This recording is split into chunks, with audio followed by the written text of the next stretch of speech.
So yeah, so I watched The Gladiator, like what, when it first came out, right? That's a long time ago. And I have revisited or watched it again several times throughout the years, but it's kind of different when I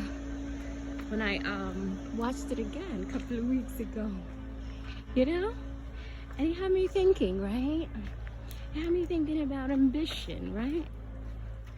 Because there's one moment where I think it's really important to analyze, or one term we need to analyze, since everyone is ambitious, you know? Ambition. What is ambition? Now, let's go back to that moment, right? When Marcus knows he's dying, right? And he's fought for everything, right? He's built Rome to be this place. But what he knew his son couldn't rule properly, right? He knew that. But what he didn't realize was how his son's ambition, yeah, would go so far as to kill his own father.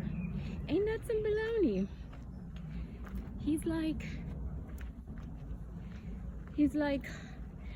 I have ambition, father. Yeah?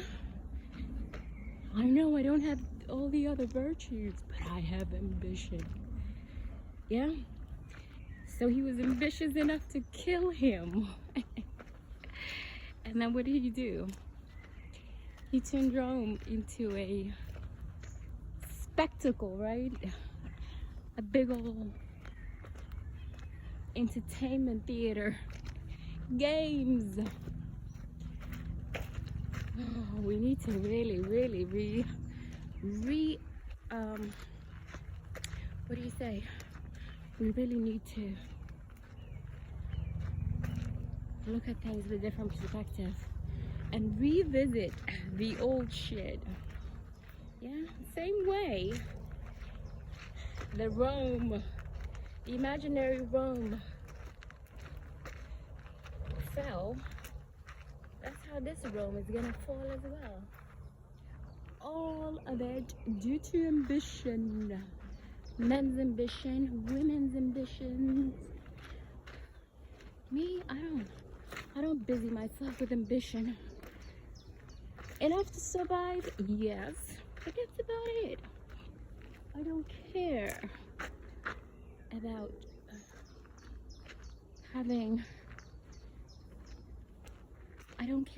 having a whatchamacallit,